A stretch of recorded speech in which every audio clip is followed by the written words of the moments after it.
Hello everyone, welcome back to my channel. आज हम start कर रहे हैं अपने चैप्टर आहार पाक का नेक्स्ट टॉपिक विपाक, या जिसे हम निष्ठा पाक भी कहते हैं।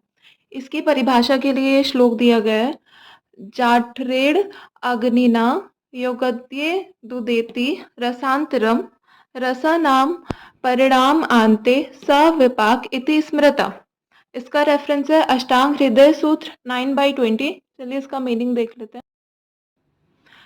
जाठरेण अग्निना अर्थात जठराग्नि, जो डाइजेस्टिव फायर है उसकी बात हो रही है यहाँ पे। जठराग्नि योग अद्य दुदेति, जठराग्नि के योग से।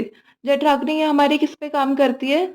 जो आहार ग्रहण किया गया है, तो जठराग्नि के योग से रस आंतरम, आंतरम मतलब अंतिम, अंतिम रस जो उत्पन्न हुआ है, जठराग्नि के योग से जो अंतिम रस उत्पन्न हुआ है।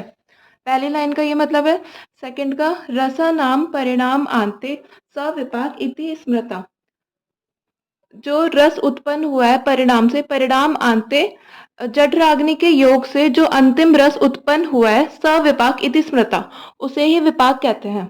इसका पूरा मीनिंग होगा दोनों लाइंस का। जठराग्नि के योग से अन्न रस पर जब क्रिया होती है तो परिणाम स्वरूप जो अंतिम रस उत्पन्न होता है उसे हम विपाक कहते हैं।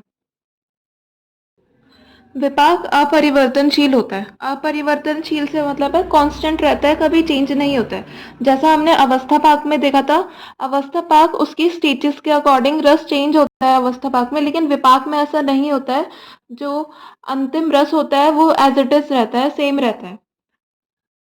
अवस्था पाक और निष्ठा पाक में डिफरेंस करने के लिए क्वेश्चन आ जाता है, डिफरेंस बताओ इनमें 5 नंबर तक के लिए। तो इसका डिफरेंस आप अवस्था पाक और निष्ठा पाक को अच्छे से समझ के सही से कम 5 से 6 पॉइंट याद रखें, और मैं बाकी डिटेल इसकी नोट्स में दे दूंगी डिस्क्रिप्शन में।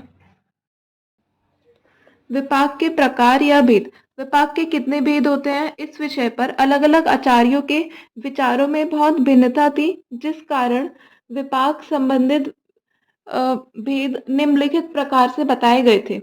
इसके पहला प्रकार बताया गया है द्विविध विपाकवाद, जिसमें विपाक 2 प्रकार का बताया गया है, गुरु और लघु। सेकेंड टाइप है त्रिविध विपाकवाद। त्रिविध का मतलब है 3, तो इसमें 3 टाइप बताए गए हैं, मधुर, अम्ल और कटु। थर्ड है हमारा पंचविध विपाकवाद। पंचविध का मतलब है 5 प्रकार से। इसमें 5 प्रकार बताए गए हैं, पार्थिव, आप्य, आग्नेय, वायव्य और नाभस। ये पांचों पंच महाभूत के नाम है। और फोर्थ है हमारा षड्विध विपाकवाद। षड्विध में षड रस ही बताए गए हैं सारे, मधुर, अम्ल, लवण, कटु, तिक्त, कषाय। अभी आपको बस इनके नाम याद रख लेना है, बाकी इसकी डिटेल आप अगले साल पढ़ेंगे सेकेंड ईयर में। विपाक के गुण कर्म। रसे रस तुल्य फला, जैसा रस होता है उसी तरह का फल। फल से मतलब है तुल्य फल, जो कि विपाक है यहाँ, वह होता है। जिस प्रकार का अंतिम रस होगा वैसा ही विपाक होता है। जैसे लास्ट में मधुर रस उत्पन्न हुआ तो उसका विपाक मधुर होगा, और इसी प्रकार उसके गुण कर्म होंगे। यदि विपाक मधुर है तो मधुर विपाक जो होता है वो कफ वर्धक होता है। कफ वर्धक इसका गुण हो गया। दोष कर्म कफ की वृद्धि कर रहा है। धातु कर्म ये शुक्रल हो गया, शुक्र वर्धक है। और मल कर्म ये सृष्टि विण मूत्र है। इसी प्रकार आप सभी विपाक के गुण कर्म पता लगा सकते हैं।